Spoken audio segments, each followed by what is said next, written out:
দুর্নীতি করেছে। আমি প্রশ্ন করতে চাই যে সবাই দুর্নীতি করেছে? সমস্ত পঞ্চায়েত দুর্নীতি করেছে, পঞ্চায়েত সমিতি দুর্নীতি করেছে, জেলা পরিষদ দুর্নীতি করেছে? আমি ওনাকে প্রশ্ন করতে চাই না। এখানে আমি যেটা বলতে চাই যে যদি বিরোধী যদি পঞ্চায়েতে বসে, পঞ্চায়েত সমিতি জেলা পরিষদে বসে, তাহলে তারা দুর্নীতি করবে। এবং দায়িত্ব সহকারে বলি, ওনারা যেটা গর্বের সঙ্গে বলছেন যে আমরা আমাদের দরজা বন্ধ করেছি, দরজা খুলুন, তারপরে ওনারাই আবার ওয়াশিং মেশিনে ঢুকে তারা আবার দুর্নীতি মুক্ত হয়ে যাবে, এটা আমি দায়িত্ব সহকারে বলতে চাই। ফলে এইভাবে আড়াল করার চেষ্টা করবেন না। যেটা সত্য সেই সত্যটাকে আমাদের ভেবে নিতে হবে। এই বোর্ড আসার পরে, সরকার আসার পরে পঞ্চায়েতে তার বিজেপির নেতারা বিডিও এবং সেক্রেটারির সঙ্গে গিয়ে তারা প্রধান এবং সভাধিপতিকে যেভাবে তারা হেনস্থা করছে, সেই হেনস্থার প্রতিবাদে সেটা মারপিট করাও প্রতিবাদ হতে পারে, সেটা চুপচাপের মাধ্যমেও প্রতিবাদ হতে পারে।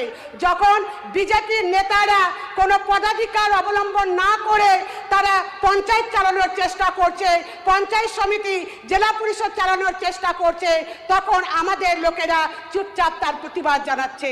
তার মানে এই নয় যে তারা চোর।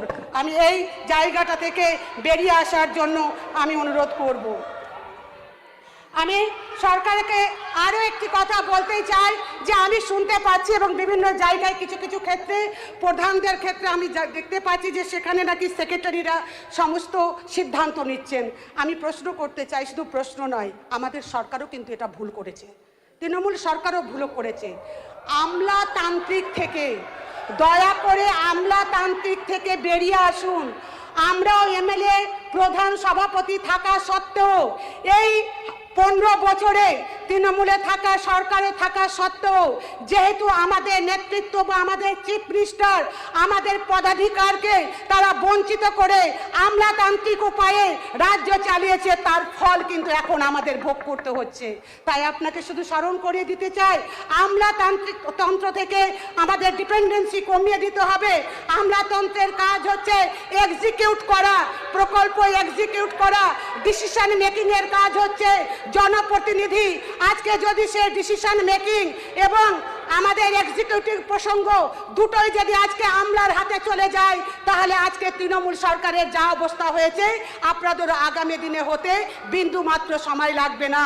তাই আমি অনুরোধ করব, যারা জনপ্রতিনিধি তাদেরকে গুরুত্ব দিয়ে কিভাবে সরলীকরণের মধ্য দিয়ে পঞ্চায়েত ব্যবস্থা সুষ্ঠুভাবে পরিচালনা করা যায় সেদিকে দৃষ্টি আকর্ষণ করার আমি চেষ্টা করব।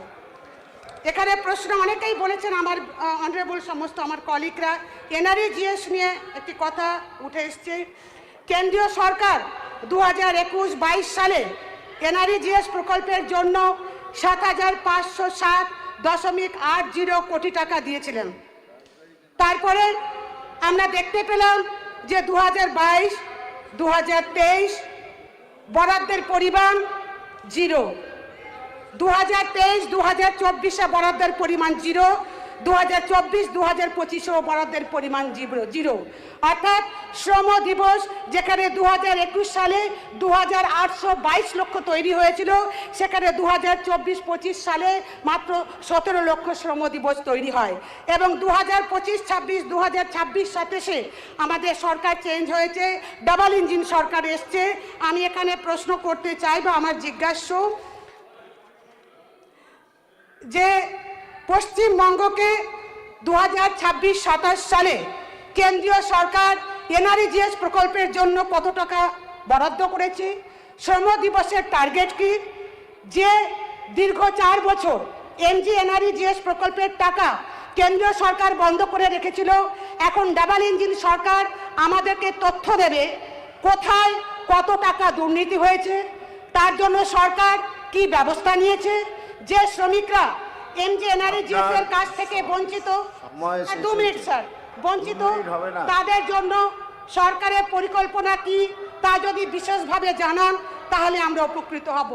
পথশ্রী রাস্তায় ফেজ 4-এর যে কাজগুলো শুরু হয়েছিল সেগুলো আধা অবস্থায় পড়ে আছে এবং বিল সরকার দেবে না বলে কন্ট্রাক্টররা সেই কাজগুলো করছে না। মাননীয় একটা ইনস্ট্রাকশন যাক অফিসিয়াল যে সেই কাজগুলো আদৌ হবে কিনা বা হলে যেন অফিসিয়াল ভিডিওর মাধ্যমে ইনস্ট্রাকশন যায় সেটা আমি অনুরোধ করছি। Sir 2 minute, sir 2 minute.